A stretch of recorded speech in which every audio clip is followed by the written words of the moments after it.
City coverage news આજના મુખ્ય સમાચાર। જૂનાગઢમાં ભવનાથનો મહાશિવરાત્રિનો મેળો દેશનો સૌથી મોટો મેળો બની રહેશે। ગિરનારની તળેટીમાં યોજાતા વિશ્વ પ્રસિદ્ધ મહાશિવરાત્રિ મેળાના સુચારુ આયોજન માટે આજે નાયબ મુખ્યમંત્રી હર્ષ સંઘવીની અધ્યક્ષતામાં ત્રીજી વખત સાધુ સંતો અને વહીવટીતંત્ર સાથે મહત્વની બેઠક યોજાઈ હતી। આગામી તારીખ 11 થી 15 ફેબ્રુઆરી દરમિયાન યોજાનાર મહાશિવરાત્રિ મેળાને વધુ યાદગાર અને ભવ્ય બનાવવા માટે આ વર્ષે પ્રથમવાર સાધુ સંતોના નગર પ્રવેશ સાથે અલૌકિક નગર યાત્રાનું આયોજન કરવામાં આવ્યું છે। તારીખ 11 ફેબ્રુઆરીએ સાંજે તમામ સાધુ સંતોના આગમન સમયે તેમનું ભવ્ય સ્વાગત કરવા ભવ્યાતિ ભવ્ય નગર યાત્રા નીકળશે।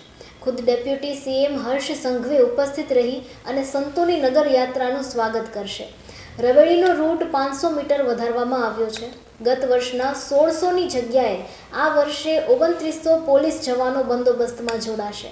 વધુ સીસીટીવી કેમેરા લગાડવામાં આવશે અને પ્રથમવાર 1000 જેટલા વોલેન્ટિયર્સ પણ સેવામાં જોડાશે। સાથે મહાશિવરાત્રિ પર્વને લઈને વિશેષ રીતે તૈયાર કરેલ ગીતને શિવાર્પણ કરવામાં આવ્યું છે। આમ આ વર્ષે ભવનાથમાં યોજાનાર મહાશિવરાત્રિનો મેળો દેશનો સૌથી મોટો મેળો બની રહેશે તેમ ડેપ્યુટી સીએમ હર્ષ સંઘવીએ ગાંધીનગર ખાતેની બેઠકમાં જણાવ્યું હતું। જૂનાગઢમાં ભાજપના કેટલાક કોર્પોરેટરો દ્વારા અમુક મતદારોના નામ કમી કરવા માટે ફોર્મ નંબર 7 ભરવામાં આવ્યા હતા। જોકે તેમાં મોટો વિવાદ થતાં હવે કેટલાક કોર્પોરેટરો આ મામલે પીછેહટ કરી રહ્યા છે। દરમિયાન વોર્ડ નંબર 6ના કોર્પોરેટર પ્રવીણ તેજાભાઈ વાઘેલાએ પણ વાંધેદાર તરીકે ફોર્મ નંબર 7 ભર્યા હતા। જોકે હવે ભીંસ વધતા પ્રવીણ વાઘેલાએ યુટર્ન માર્યો છે। તેમણે એક સોગંદનામું રજૂ કર્યું છે જેમાં જણાવ્યું છે કે ફોર્મ નંબર 7માં ભર્યા છે તેમાં શરત ચૂકથી મારી સહી થઈ ગઈ છે, માટે તમામ એસઆઈઆરના વાંધા માટેના 7 નંબરના ફોર્મ મારી સહીવાળા છે તે ફોર્મ રદ કરવા માટે સોગંદનામું જાહેર કરું છું। મહાશિવરાત્રિનો મેળો વીઆઈપી કલ્ચરનો મેળો ન બની જાય તે માટે વિપક્ષની તંત્રને ટકોર।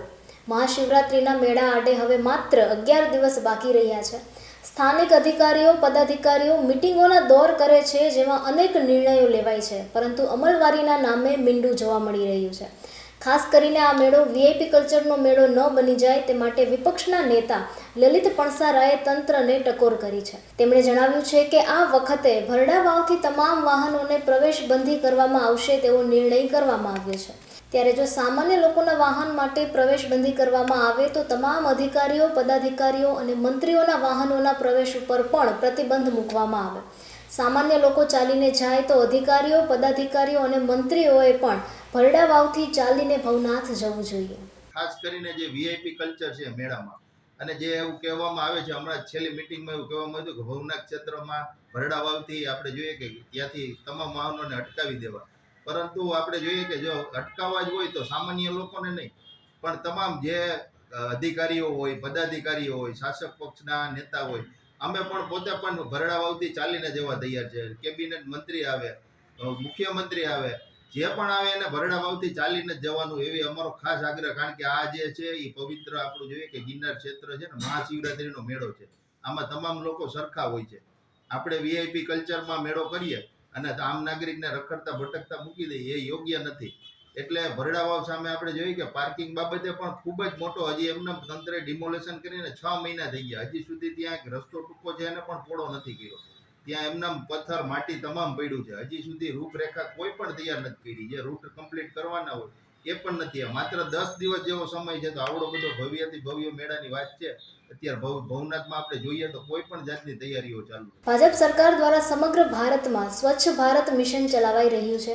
સ્વચ્છતાના આગ્રહી મહાત્મા ગાંધીના નામે આ મુહિમ ચલાવાઈ રહી છે, જેમાં ગાંધીજીના ચશ્મા પણ મૂકવામાં આવ્યા છે। પરંતુ જૂનાગઢ ભાજપના શાસકો મહાત્મા ગાંધીજીને જ ભૂલી ગયા છે। આજે 31 જાન્યુઆરી ગાંધીજીનો નિર્વાણ દિવસ છે, તેમ છતાં ભાજપના કોઈ નેતાઓ ગાંધીજીની પ્રતિમાને પુષ્પાંજલિ કરવા માટે પણ ડોકાયા નથી। જ્યારે કોંગ્રેસના કાર્યકરોએ ગાંધીજીની પ્રતિમાને બિસ્લેરીના પાણીથી સાફ સફાઈ કરી પુષ્પાંજલિ અર્પણ કરી હતી તેમ લલિત પણસારાએ જણાવ્યું છે।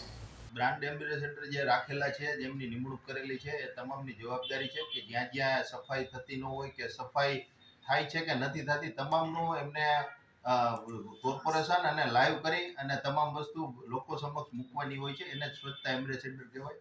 આપણે જોઈએ કે મુખ્યમંત્રી 2 દિવસ પહેલા જ કહી ગયા હતા કે ભાઈ જૂનાગઢમાં સફાઈ થાય છે ને, પરંતુ જે ગાંધીજીની પ્રતિમા છે તો ત્યાં કેમ કોઈ સ્વચ્છતા એમ્બેસેડર નથી જતા કે લાઈવ નથી કરતા? શાસકોને લઈને ખરેખર તમામે ત્યાં પણ જ્યાં જ્યાં આવી પ્રતિમાઓ છે ત્યાં પણ લાઈવ કરવું જોઈએ, જેથી ખબર પડે કે આજે પુણ્યતિથિ છે બાપુની અને જેનું સ્વચ્છ ભારત મિશનમાં નામ છે, તો એ ગાંધી બાપુની શું હાલત છે કે એની પ્રતિમાની શું હાલત, એના સર્કલની શું હાલત છે, એ કમિશનર શ્રી, બ્રાન્ડ એમ્બેસેડર અને તમામે ત્યાં જવું જોઈએ. અને આજે બાપુને પુષ્પાંજલિ ન આપે તો કાંઈ નહીં, પરંતુ ત્યાં સ્વચ્છતા તો રાખો, જેથી કરી જે લોકો બાપુને પુષ્પાંજલિ અને શ્રદ્ધાંજલિ આપવા આવે છે તો એમને એમની જે ભાવના છે એને ધક્કો ન લાગે, કારણ કે આવી બાબતે ખરેખર ખૂબ દુઃખદ છે. શહેરમાં હાલ રોડના કામો ક્યાંક ચાલુ અને ક્યાંક બંધ જેવી સ્થિતિમાં છે. જે વિકાસના કામો પણ હાથ ધરવામાં આવ્યા છે તેમાં જૂના જે સ્પીડ બ્રેકર હતા તે રોડ અથવા તો ગટરના કામોમાં નીકળી ગયા છે. તો અમુક જગ્યાએ જે જૂના છે તેની ઉપર ડબલ ડામર મારી બનાવેલ છે, પણ એકંદરે કોઈ સ્પીડ બ્રેકરમાં માપ સાઇઝ કે લંબાઈ પહોળાઈ તેમજ કેટલાક માપ સાઇઝ અને કેટલાક અંતરે હોવું જોઈએ તેની કોઈ ખબર પડતી ન હોવાથી તેમ આડેધડ ખડકી દેવામાં આવ્યા છે. આ સ્પીડ બ્રેકર ઉપર સફેદ પટ્ટા પણ મારવામાં આવતા નથી. જ્યારે કોઈ ગાંધીનગરથી મંત્રીઓ કે મુખ્યમંત્રી આવવાના હોય છે ત્યારે જ સફેદ પટ્ટાઓ મારવામાં આવે છે. તંત્રએ શહેરમાં જ્યાં જ્યાં આવા સ્પીડ બ્રેકર છે તેને વ્યવસ્થિત અને નિયમ અનુસાર માપ સાઇઝથી બનાવવા જોઈએ તેવી શહેરના રાહદારીઓ અને વાહન ચાલકોની માંગ છે. કેમ કે આવા ઢંગધડા વિનાના બ્રેકરથી દરેક વાહનોને નુકસાન થાય છે તેમજ અકસ્માત પણ થાય છે. ટીંબાવાડી રોડ પર આવેલ દીપાંજલિ પાસે એક ટ્રકે મારુતિ સ્વિફ્ટ કારને અડફેટે લીધી હતી. અકસ્માતમાં સદનસીબે કોઈ જાનહાનિ કે ઈજા થવાના સમાચાર મળ્યા નથી. જૂનાગઢના મધુરમ વિસ્તારમાં આવેલ સાંઈબાબા મંદિરવાળી ગલીમાં એક ખાડો ખોદવામાં આવ્યો છે. આ ખાડો છેલ્લા 4 દિવસથી ખુલ્લો છે. ત્યારે એવી તે શું કામગીરી થઈ રહી છે કે હજુ પૂરી થઈ નથી તેવો સવાલ લોકોમાં ઉઠી રહ્યો છે. ત્યારે આ કામગીરી વહેલી તકે પૂરી કરી અને ખાડો પૂરવામાં આવે તેવી સ્થાનિક લોકોમાંથી માંગ ઉઠી છે. જૂનાગઢ માર્કેટિંગ યાર્ડમાં છેલ્લા 2 દિવસથી નવી તુવેરની ધૂમ આવક સાથે વેચાણ થઈ રહ્યું છે. 29 જાન્યુઆરી ગુરુવારે 4203 ક્વિન્ટલનું વેચાણ થયું હતું, જ્યારે 30 જાન્યુઆરીએ 3853 ક્વિન્ટલનું વેચાણ થયું છે. ચેક રિટર્નના કેસમાં જૂનાગઢ કોર્ટે સિંધી સોસાયટીના સંજય જયંતિલાલ પાઠકને 1 વર્ષની સાદી કેદની સજા અને 5000 રૂપિયાનો દંડ કર્યો હતો. જોકે કોર્ટમાંથી સજા થયા બાદ પોલીસ પકડથી બચવા માટે આરોપી છેલ્લા 1.5 વર્ષથી નાસ્તો ફરતો હતો, જેને સિંધી સોસાયટી સર્વોદયનગર અશોક બેકરી પાસેથી ઝડપી લઈ જૂનાગઢ જિલ્લા જેલ હવાલે કરાયો છે. મેંદરડા તાલુકાના દાત્રાણા ગામે રાજ્ય સરકાર દ્વારા સેવા સેતુ કાર્યક્રમ યોજવામાં આવ્યો હતો. આ કાર્યક્રમમાં સરકારની વિવિધ 17 જેટલી યોજનાઓથી લોકોને માહિતગાર કરવામાં આવ્યા હતા. આ કાર્યક્રમમાં મામલતદાર, તાલુકા હેલ્થ ઓફિસર, દાત્રાણા સરપંચ અને વન વિભાગના સ્ટાફ સહિત ગ્રામજનો બહોળી સંખ્યામાં ઉપસ્થિત રહ્યા હતા. મેંદરડામાં આવેલ શ્રી સરસ્વતી વિદ્યા મંદિરમાં વ્યાયામ શિક્ષક તરીકે ગિરીશભાઈ પાંચાણી પોતાની ફરજ બજાવી રહ્યા છે. દરમિયાન જિલ્લા કક્ષાના 77મા પ્રજાસત્તાક પર્વની ઉજવણી દરમિયાન શ્રેષ્ઠ વ્યાયામ શિક્ષક તરીકે ગિરીશભાઈ પાંચાણીને જિલ્લા પોલીસ વડાના હસ્તે પ્રમાણપત્ર એનાયત કરવામાં આવ્યું છે.